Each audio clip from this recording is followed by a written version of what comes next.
تین بھائی ایک عیسائی بادشاہ کی قید میں آ گئے تھے، تینوں سگے بھائی تھے اور جوان بھی تھے۔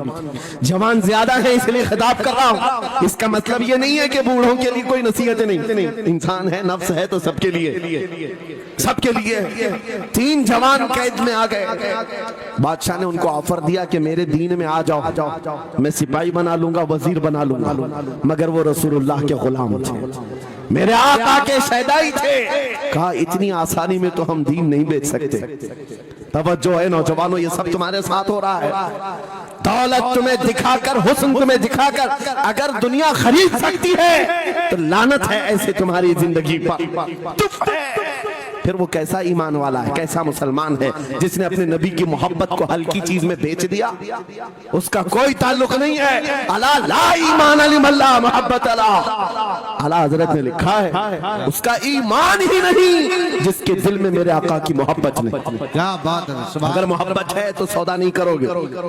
تین بھائی ایک بادشاہ کی قید میں آ گئے اور ان کو آفر دیا گیا دین بدل لو، ہمارے دین میں آ جاؤ، چھوڑ دیں گے۔ سخت تھے، جمے ہوئے تھے، ڈٹے ہوئے تھے، کہا نہیں۔ کہا جلاد کو بلاؤ، کوڑے مارو، کہا تیار ہیں۔ اتنا نہیں، بادشاہ اتنے غصے میں تھا، جلاد کو بلایا اور کہا ایک کڑھائی لاؤ، تیل ڈالو اور کھولاؤ۔ تیل ڈال کر کے کھولایا گیا۔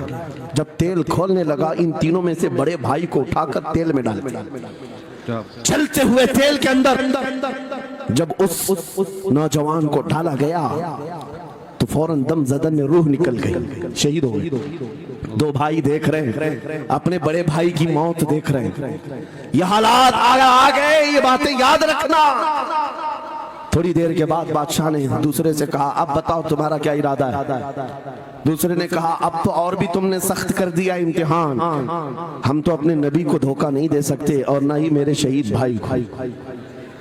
بادشاہ نے دوسرے کو اٹھایا اور تیل میں ڈال دیا، کھولتے ہوئے تیل میں ڈال دیا، دو شہید ہوئے۔ تیسرا جو تھا وہ 22 سال 25 سال کے بیچ کا تھا۔ یہ بھری جوانی ہے، انگارہ ہوتا ہے، ہر نوجوان کو یہ لگتا ہے کہ یہ دن ہمارے عیش کے ہیں۔ دنیا میں جہاں چمکتی ہوئی چیز کو دیکھتا ہے دل دے بیٹھتا ہے، ماں باپ سے بھاگ جاتا ہے، گھر بار کو چھوڑ دیتا ہے، اس کو ہر اچھی چیز بری لگنے لگ جاتی ہے۔ یہ عمر بڑی خطرناک منزل پہ آ جاتی ہے۔ اے نوجوانوں، جو اس عمر میں بچ گیا انشاءاللہ وہ آگے بھی بچ جائے گا، آگے بھی بچ جائے گا۔ 22 سال کا کڑیل جوان ہے جس کے سامنے اس کے دو بھائیوں کو کھولتے ہوئے تیل میں ڈالا گیا، اس کی کیفیت کیا ہونا چاہیے؟ اب پوچھا گیا تمہارا کیا ارادہ ہے؟ کہا اس طرح تم 100 بار بھی تیل میں ڈالو گے تو میں یہی کہوں گا میرا رسول محمد سبحان اللہ صلی اللہ علیہ وسلم، ہمارے آقا محمد صلی اللہ علیہ وسلم ہے، میں یہی کہوں گا۔ بادشاہ اتنے غصے میں تھا، کہا کہ اس کو چیر دو، اس کو کاٹ دو۔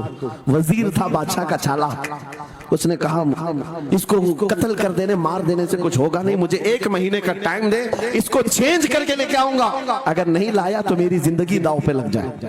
بادشاہ نے کہا لے جاؤ، 1 مہینے کا ٹائم ہے، اس کو بدل کر کے لاؤ۔ وجہ یہ تھی کہ اس وزیر کے گھر میں بڑی خوبصورت لڑکی تھی جس کے رشتے کے لیے بڑے بڑے بادشاہوں کے شہزادوں کے پیغامات آتے تھے۔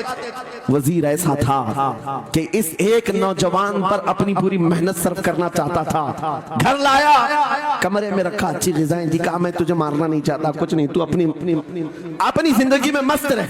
اس نوجوان نے کہا ٹھیک ہے۔ اس کے بعد اپنی بیٹی کو لگا دیا، اے بیٹی تیرے پاس تیرے باپ کو بچانے کے لیے ایک ہی کام ہے، اس جوان کا دل جیت کر کے لیا، بادشاہ سے جو چاہے تجھے دلا دوں گا۔ اس لڑکی نے کہا یہ تو چٹکی کا کام ہے میرا۔ جس کے پاس حسن ہوتا ہے اسے ایسا لگتا ہے ہر کسی کو اپنے دامے فریب میں پھنسائے گی، اتنا آسان نہیں ہے، ہر کوئی لٹو نہیں ہوتا۔ رات کو جب یہ لڑکی آتی، نوجوان مصلی بچھاتا، سجدے میں چلا جاتا، اور وہ کھڑی رہتی بیٹھی رہتی، کھڑی ہوتی بیٹھی ہوتی، رات گزر جاتی، وہ اونگ اونگ کر چلے جاتی۔